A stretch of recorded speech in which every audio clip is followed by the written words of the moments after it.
The first thing Jericho Kane ever said to her was a lie. He said he wasn't hiring. The second thing he said was a cruelty. He told her flat out that she wasn't worth loving. Lark Donovan took the job anyway. Because out here, the prairie stretched on forever, and a cruel man's roof was a damn sight better than no roof at all. She was running from a man who swore he loved her, and the proof of his love was etched in the faint, yellowing bruises hidden beneath her sleeves. So when Jericho Kane, a man who looked like he was carved from stone and silence, offered her a cook's job with a side of pure contempt, she just nodded. "I'll take it," she whispered, her voice cracking from the dust and the fear. And that was the start of it all. She guided her tired horse and the rickety wagon toward the ranch house, a squat building that seemed to hunker down against the endless sky. The windmill squealed a lonely, rusty song. Inside, the air was thick with the smell of old wood smoke and coffee that had been burned bitter hours ago. It was the smell of loneliness. She found the room he'd mentioned, a small space off the kitchen that was more of a closet with a cot. It didn't matter. It had a door that locked. For now, that was everything. She started working before the sun was fully up the next day. She cooked for the hands, a crew of silent, dusty men with suspicious eyes. They ate her biscuits and beans, drank her coffee, and gave nothing back.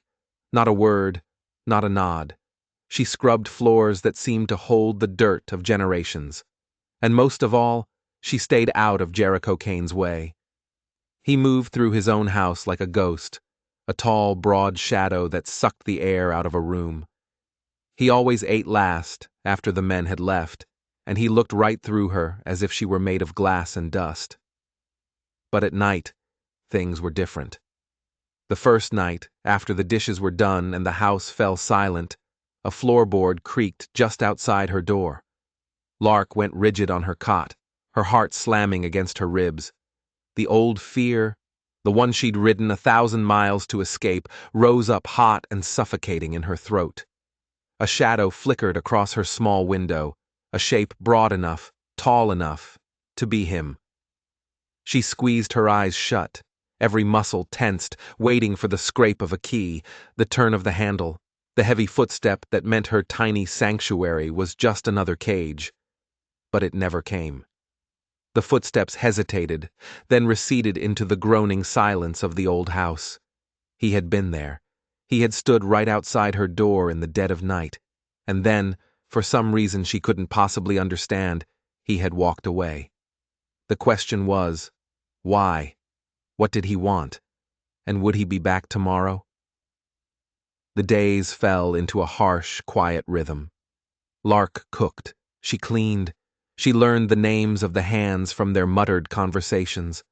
There was Jed, old and wiry, Pete, young and always watching her from the corner of his eye, and a big, sullen man they called Silas, who never spoke at all. Jericho remained a fortress. He issued orders in a low rasp. Feeds late. Gate on the north pasture needs mending. Never a please, never a thank you. He was a constant, unnerving presence. She tried to make herself smaller, to become part of the background, but the ranch was too small a stage to hide on. One evening, she was washing clothes in a tub out back, the sun bleeding orange and purple across the horizon. The lantern she'd hung on a post threw a warm, golden light on her arms as she worked the rough cloth against the washboard. She was so lost in the simple, aching work that she didn't hear him approach. She only knew he was there when the air changed, growing heavy and still. She looked up. Jericho was standing on the edge of the porch, not 10 feet away. He was just watching her, his face a mask of shadows under the brim of his hat. His gaze wasn't on her face. It was fixed on her arms, on the mottled, faded bruises that the lantern light seemed to pull from beneath her skin, making them bloom in ugly, ghostly patterns. She froze, her hands submerged in the soapy water. She felt naked, exposed, like a page from a private diary left open in the wind. The silence stretched out, thick and suffocating. She expected a sneer, a crude question, a look of disgust. When he finally spoke, his voice was dangerously quiet. "You bring trouble here, girl?" It wasn't a question of concern. It was an accusation. The words hit her like a slap. He didn't see a victim. He saw a liability. He saw a mess that might spill onto his clean, orderly land. All the fight went out of her. She looked down at the washtub, her vision blurring. "No," she whispered. "The trouble's done." He didn't move. He just stood there, a towering silhouette against the dying light. "See that it is," he said, and the words were as hard and final as a slammed door. He turned and walked away, his boots thudding on the porch boards, leaving her alone in the growing dark with the ghosts on her skin and the fresh sting of his judgment. She scrubbed the clothes until her knuckles were raw, trying to wash away more than just the prairie dust. She told herself it didn't matter what he thought. He was just a means to an end, a wall to hide behind. But his coldness chipped away at something inside her she hadn't known was still fragile enough to break. The next morning, however, something was different. Sitting on the edge of the big iron stove, where it was impossible to miss, was a small, unmarked tin. She picked it up. Inside was a pale, greasy salve that smelled of herbs and beeswax. There was no note, no explanation. It was just there. Her eyes darted around the empty kitchen. The hands weren't up yet. It could have only been one person. The man who accused her of bringing trouble had, in the quiet of the night, left her a remedy for it. The contradiction was dizzying. It was a kindness wrapped in cruelty, a puzzle she couldn't solve. She tucked the tin into her apron pocket, her fingers closing around the cool metal. It felt like a secret. It felt like a danger. Because a man who was just plain cruel was simple. You knew where you stood, but a man who was cruel and then kind, that was a man who could get under your skin. That was a man who could make you hope. And hope, Lark knew, was the most dangerous thing of all. She avoided town for as long as she could, but eventually the flour ran low and the salt was gone. She took the wagon, her stomach in knots. The town was a single dusty street lined with false-fronted buildings, the saloon at its heart like a noisy, beating drum. As she tied up the wagon, she could feel the eyes on her. Conversations dipped. The whispers followed her like her own shadow. Inside the general store, the air was thick with the scent of coffee beans and leather. She gathered her supplies, keeping her head down, feeling the weight of every stare. As she paid, the storekeeper's wife looked at her with a mixture of pity and suspicion. "You're the one staying out at the Kane place," she said. It wasn't a question. "I'm his cook," Lark replied, her voice tight. The woman just hummed, a low, knowing sound that made Lark's skin crawl. Outside, the saloon doors swung open, spilling loud music and laughter onto the street. A woman stood there, leaning against the doorframe. She had hair the color of a cheap sunset and eyes as sharp as broken glass. Her lips were painted a slash of defiant red. Ruby Belmont, the owner. Lark had heard the hands talk about her.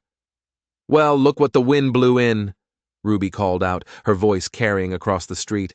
"Kane's new charity case." Laughter followed from the men inside the saloon. The words were meant to sting, and they did. Shame rose in Lark's throat, hot and bitter. She ducked her head and hurried toward her wagon, loading the sacks with trembling hands. She just wanted to disappear.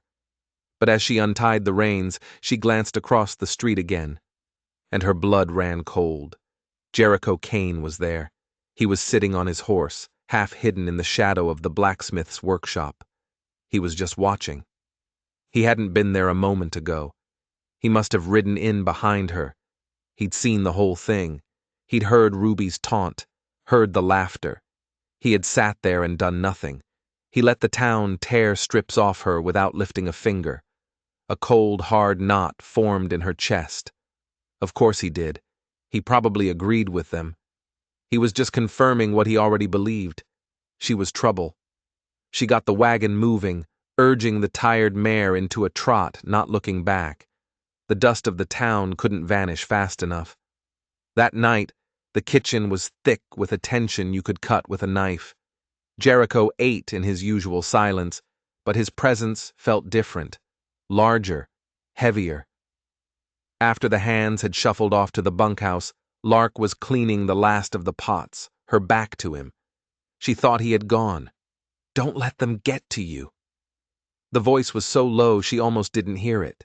She turned. He was still there, standing by the door, his hat in his hands.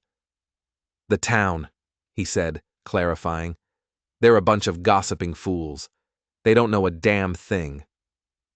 Lark stared at him, bewildered. The man who had sat by and watched her humiliation was now defending her. It didn't make sense. None of it did. The salve, the silence, the sudden gruff words of something that sounded almost like support. "Why didn't you say something then?" she asked, the words bolder than she felt. He looked down at the hat in his hands, turning it over and over. "Wasn't my fight," he said finally. "It was yours, and you handled it."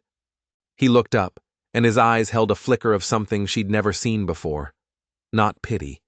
Something harder. Something that looked almost like respect. Before she could process it, he shifted gears. "You know how to ride?" The question was so abrupt it took her a second to answer. "A little. It's been a while." He jerked his head toward the barn. "Come on." The night air was cool and smelled of hay and horses. In the warm glow of a lantern, he saddled a calm-looking bay mare. He didn't say much, just showed her how to check the cinch, how to hold the reins. "Her name's Bess," he said. "She's steady." Lark hesitated. The last time she'd been on a horse, she'd been fleeing for her life. But something in his quiet, commanding presence made her push the memory down. She let him give her a hand up into the saddle.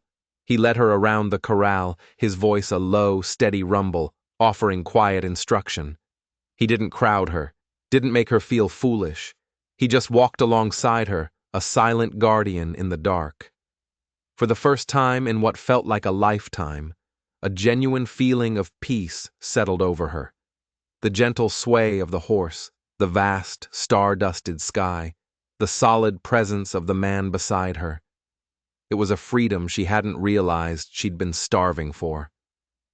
When they returned to the barn, she slid down from the saddle, and a small, tired smile touched her lips without her permission.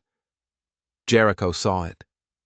She watched as something in his rigid expression softened, just for a second. "You do all right," he grunted. Then he did something that shattered her fragile peace completely. He stripped off his own worn leather gloves and held them out to her.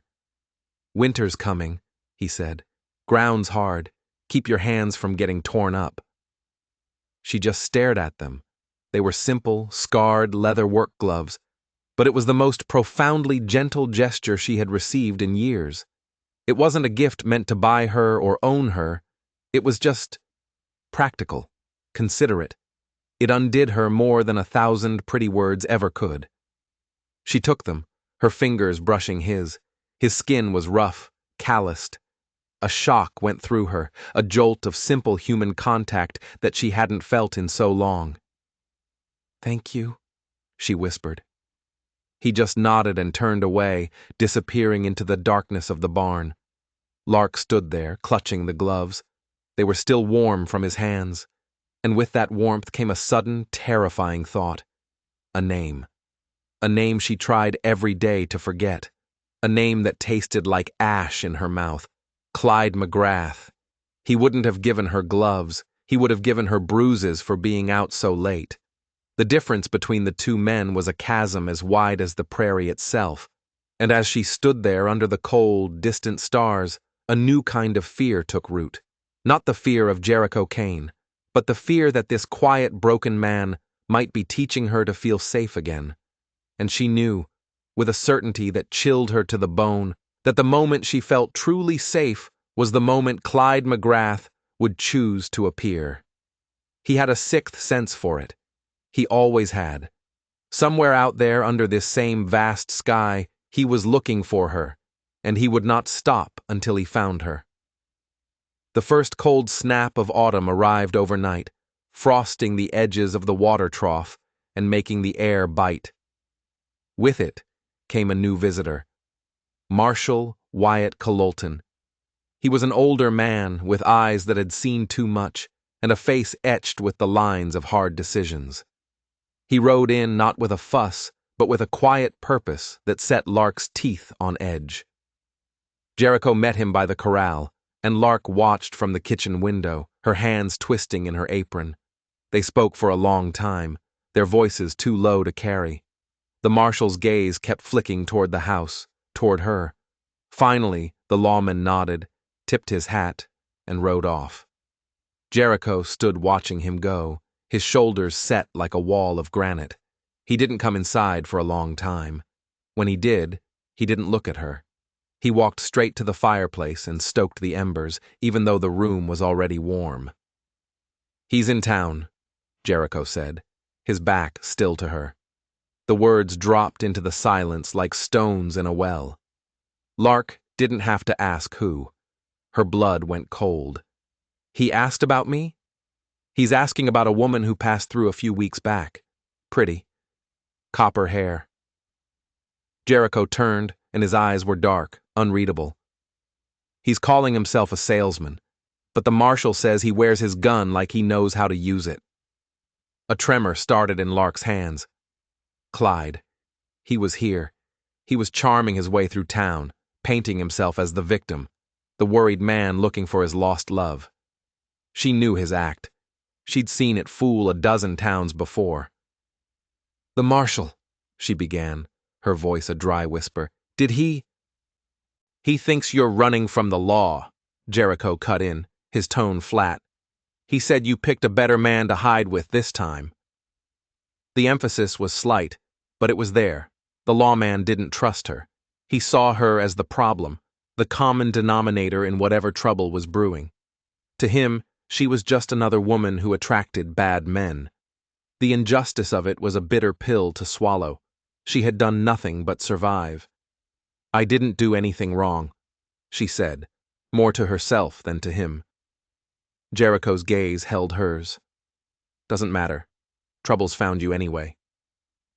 He walked to the gun rack by the door and took down a heavy rifle, checking the action with a practiced, lethal calm.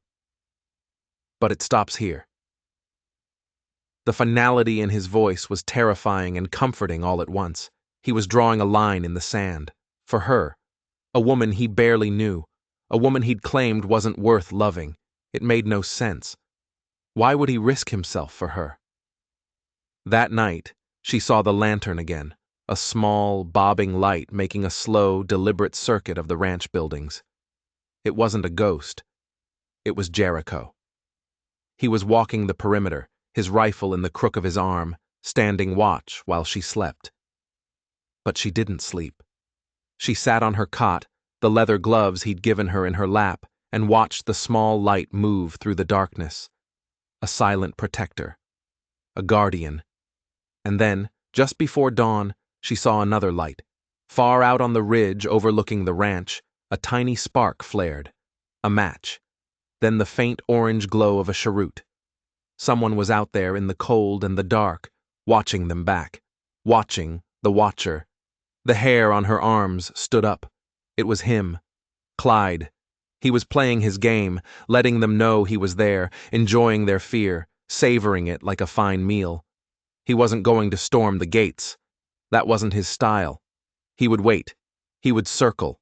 He would find the weak spot. And then he would strike. The first direct confrontation happened in town. It was a crisp afternoon, the sky a pale, washed-out blue. Lark had ridden in with Jed for supplies, trying to act normal, trying to pretend her world wasn't shrinking with every breath she took. She was coming out of the general store, her arms full of a sack of flour, when he stepped out from the alley beside it. Just like that. He was there. Clyde McGrath was a handsome man. That was the first weapon in his arsenal.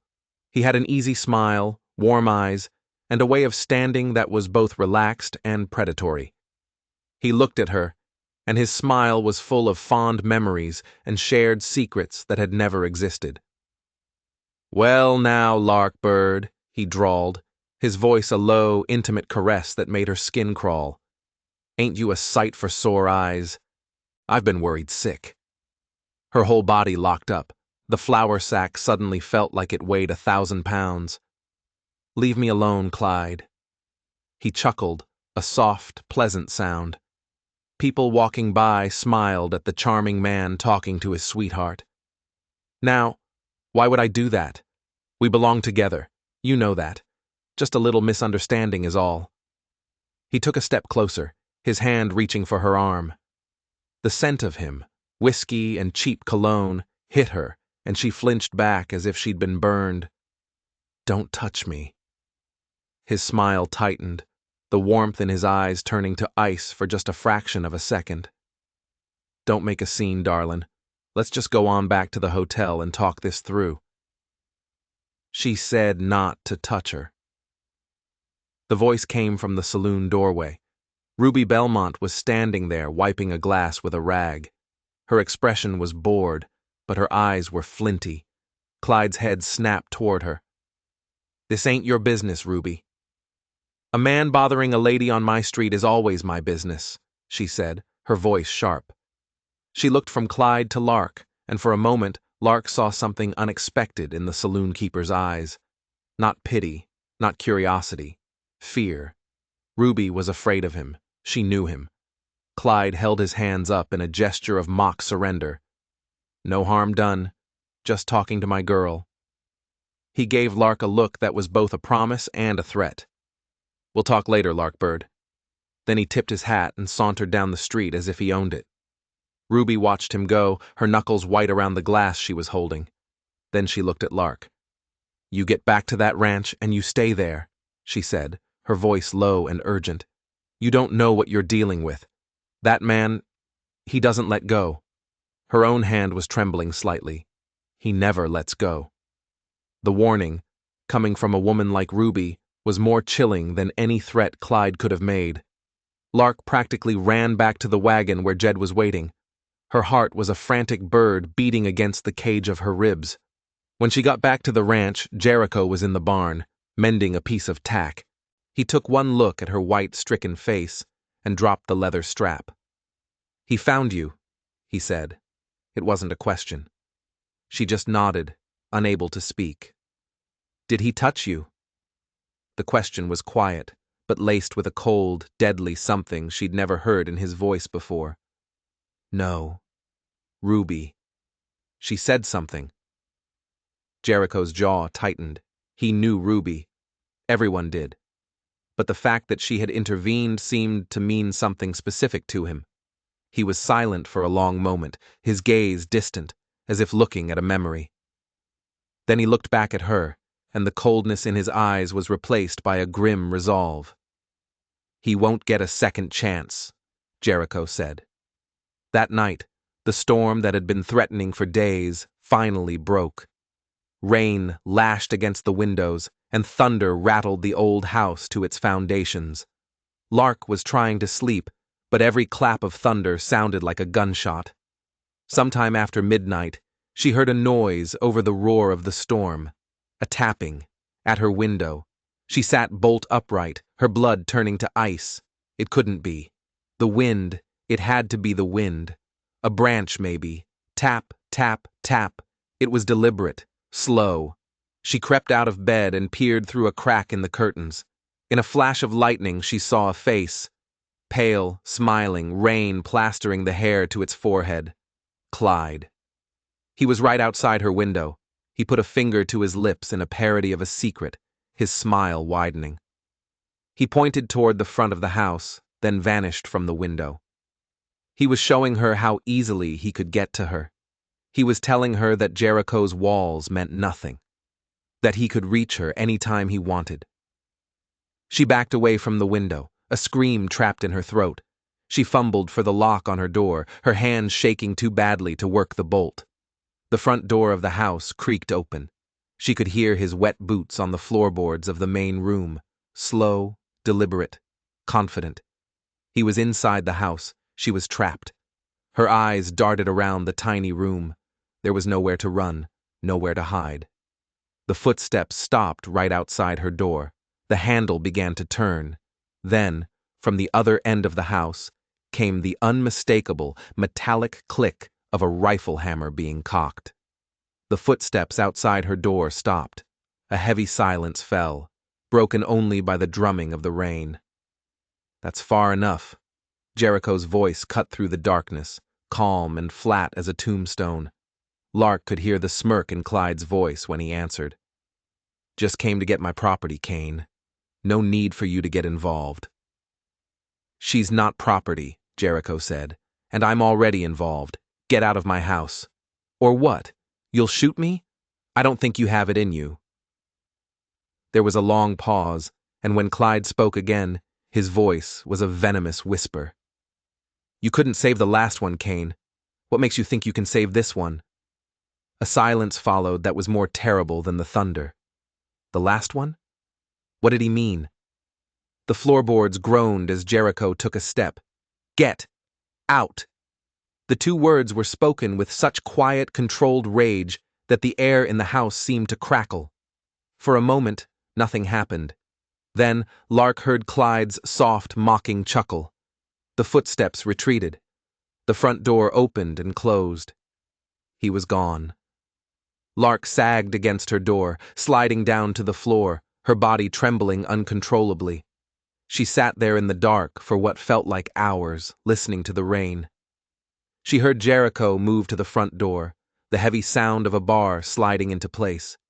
She heard his boots pace the length of the main room, back and forth, the restless steps of a caged animal. He knew Clyde, or knew of him, and Clyde knew him. You couldn't save the last one. The words echoed in her mind. This wasn't just about her anymore. This was about something else entirely, something old and dark and full of grief. She had run from her own past right into the middle of Jericho's, and now their ghosts were dancing together in the storm. The morning after the storm was unnaturally bright, the world washed clean. But the air on the Kane ranch was thick with unspoken things. The confrontation had changed everything. The pretense was gone. This was no longer about a drifter and a rancher. It was about a siege. Jericho was a different man. The silence was still there, but it was a different kind of silence. It wasn't empty anymore. It was coiled, watchful, waiting. He moved with a grim purpose, his rifle never far from his hand. He spoke to the hands, his voice low and clipped. "Silas, Jed, you ride the west fence. Pete, you stay near the house. Shoot anything that comes onto this land that ain't invited." The men, who had once looked at Lark with suspicion, now nodded with a grim understanding. Her trouble was now their trouble. They were loyal to the man who paid them, and his fight was their fight. Lark went about her chores in a daze. Clyde's words from the night before haunted her. You couldn't save the last one. Who was she? Jericho's wife? His sister? The question hung in the air between them, too heavy and too dangerous to ask. She saw the answer in the tight line of his jaw, in the deep, haunted shadows under his eyes. This was a wound that had never healed, and Clyde had just poured salt in it. Around mid-morning they saw the dust cloud on the horizon, not one rider, several. Jericho stood on the porch, watching them come, his rifle held loosely in his hands. Pete was near the barn, Silas and Jed visible on the ridge, all of them armed. It was a silent, coordinated defense. Lark came to stand in the doorway behind Jericho, her heart a cold, hard knot in her chest. She couldn't hide anymore. Running was done. Whatever happened, she would face it here. Clyde rode in front, of course, a confident smirk on his face. He had 3 men with him, rough-looking types with dead eyes and guns strapped to their thighs.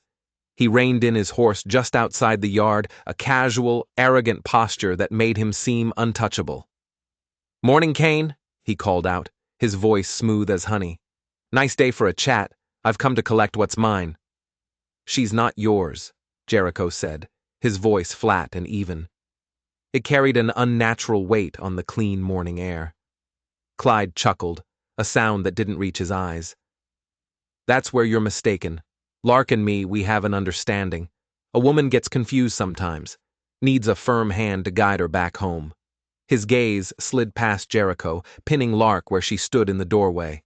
Ain't that right, darlin'? Tell the man you're ready to come home now. End all this foolishness. Every instinct in Lark's body screamed at her to stay silent, to stay hidden behind the mountain of a man in front of her. But something else, something new and hard that had been forged in the fire of the last few weeks, pushed the words out. She stepped forward, out from behind Jericho's shadow, and onto the porch. Her hands were trembling, but she clasped them together to still them. She looked Clyde straight in the eye. I'm not yours, Clyde, she said, and her voice, though quiet, was as clear as a bell. I'm not anybody's, and I'm not going anywhere with you. A flicker of something dark and ugly passed across Clyde's handsome face. The mask slipped. For a second, she saw the monster beneath, the one she knew so well. He recovered quickly, his smile becoming a sneer. Sweetheart, don't make me be unkind. You know you don't have a say in this. She said no. Jericho's voice cut in, sharp as a whip crack. Suddenly, from the road, another rider appeared. Marshal Cololton, his horse at a steady trot, his shotgun resting in the crook of his arm. He rode up and positioned himself beside the porch, a quiet, solid presence of the law. He tipped his hat to Jericho, his gaze cold as he looked at Clyde. Morning, McGrath, the marshal said. Looks like you're causing a disturbance. Clyde forced a laugh. No disturbance, Marshal. Just a domestic dispute. Reclaiming my property. Last I checked the law books, a person can't be property, Wyatt said, his thumb stroking the hammer of his shotgun. The lady has made her choice. I suggest you respect it.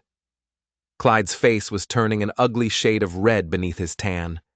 His charm was failing him. The walls were closing in. He looked from Jericho's unmoving rifle to the marshal's shotgun to the silent riders on the ridge. He was outmaneuvered. He spat on the ground, his venom directed at Jericho. You think you're some kind of hero, Kane? Hiding behind a badge and a broken woman? Jericho finally took a step forward, moving off the porch and onto the hard-packed earth of the yard. He didn't raise his rifle. He just stood there, his sheer presence a challenge. I think you're done here, he said. Clyde's hand twitched toward his gun. This isn't over. It was the moment, the spark that would ignite the powder keg. But before anyone could move, Lark did something no one expected. She had been standing near the coffee pot she'd brought out for the hands earlier. Without a thought, she grabbed the hot pot, strode to the edge of the porch, and flung the scalding contents right at Clyde's face. He screamed, a high, thin sound of shock and pain, clapping his hands to his face as the horse shied violently beneath him. His men sat stunned. It was so sudden, so unexpected. It wasn't a gunshot. It was an insult, a humiliation.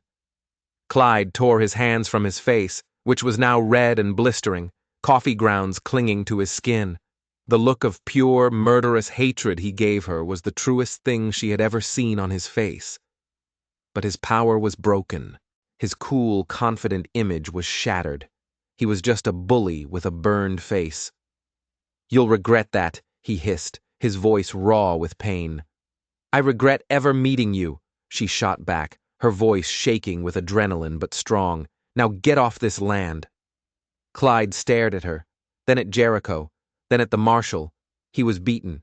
He snarled a curse, wheeled his horse around so violently it nearly fell, and galloped away, his men scrambling to follow him. The dust settled. The only sounds were the squealing of the windmill and Clyde's horse screaming in pain. The standoff was over. Wyatt Cololton let out a long, slow breath and lowered his shotgun. He looked at Lark, who was standing with the empty coffee pot still in her hand, trembling from head to toe. A slow, rare smile touched the marshal's lips. Ma'am, he said, with a newfound respect in his voice, remind me to never get on your bad side. He turned his gaze to Jericho. He won't be back, the marshal said. Men like that, They can't stand being made to look like a fool. You're safe now." He paused, his expression growing somber. "He was right about one thing, Jericho. You couldn't save Maria, but you saved this one." He tipped his hat and rode away, leaving the name hanging in the air between them. Maria. Lark looked at Jericho. His face was a stone mask, but his eyes were filled with a world of pain. The ghost finally had a name. He didn't look at her. He just turned and walked toward the barn, his shoulders slumped, as if the fight had taken more out of him than anyone could see. He had faced down the man, but he hadn't faced down the memory. Not yet. Lark stayed on the porch, watching him go. She had her freedom, but she saw now that he was still in a prison of his own, and she wondered if there was any key that could ever set him free. That evening, a fragile peace settled over the ranch. The hands spoke in low, respectful tones, occasionally glancing at Lark with something akin to awe. She had faced the wolf and thrown coffee in its face. In their world, that earned a hell of a lot more respect than tears ever would. After the dinner dishes were cleared, she found Jericho sitting on the porch, staring out at the plains as the stars began to prick the deep velvet of the sky. The rifle was back on its rack. He looked smaller somehow, without the anger and tension holding him up. Just a man. She poured 2 cups of coffee and walked out, holding one out to him. He looked at it, then at her, and took it with a quiet nod. She sat in the other chair, a few feet away, not speaking. The silence between them wasn't empty anymore. It was full of shared battle, of unspoken grief, of a new, fragile understanding. Finally, he spoke, his voice a low rumble in the dark. "Her name was Maria," he said, staring at the horizon. "My wife." Lark just listened, her heart aching for him. "She was bright, like you," he continued. "Full of life, made this whole damn place feel warm. A man came through, a smooth talker, selling wares. He had a smile like Clyde's. I was gone, selling cattle. When I got back, he was gone. And she was." He trailed off, the words catching in his throat. He took a long, shuddering breath. The marshal caught him a month later. It didn't matter. It was too late. He fell silent for a long time. Lark didn't say anything. There was nothing to say. "When you showed up," he finally whispered, "all I could see was her. Scared, running. I was rough on you. I was trying to scare you off.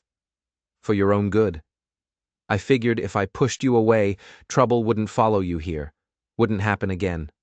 Not on my land." He turned his head and looked at her, his eyes shining in the faint starlight. "When I told you that you weren't worth loving, I wasn't talking about you, Lark. I was talking about me. After I failed her, I figured I wasn't worth loving ever again." The confession hung in the air, raw and honest and heartbreaking. All his cruelty, all his distance. It hadn't been about her at all. It was his penance, a wall he'd built around his own shattered heart. She reached out, her hand hesitating for a moment before she laid it gently on his arm. His muscles were rigid beneath the worn fabric of his shirt. "You didn't fail her, Jericho," she said softly. "A man like that. There's no stopping that kind of evil. You can only stand against it when it comes. And you did. You stood against it for me." He looked down at her hand on his arm and then back up at her face. A single tear traced a path through the dust on his cheek. He didn't wipe it away. "You're not her," he said, his voice thick with emotion. "No," she said, "I'm not." They sat like that for a long time, as the moon rose over the silent plains. They were 2 broken people, scarred by the world and the cruelty of men. But here, in the quiet dark, they weren't broken alone. The past was a ghost that would likely walk beside them forever. But tonight, it didn't feel like a chain. It felt more like a shared story, one whose ending had not yet been written. The wind whispered through the dry grass, carrying the scent of sage and clean earth. It was the sound of a vast, open space. For the first time, it didn't sound like loneliness. It sounded like possibility. It sounded like peace. If you believe that everyone deserves a place to heal and a chance to fight back, don't forget to hit that subscribe button and let us know in the comments what you thought of Lark's brave stand.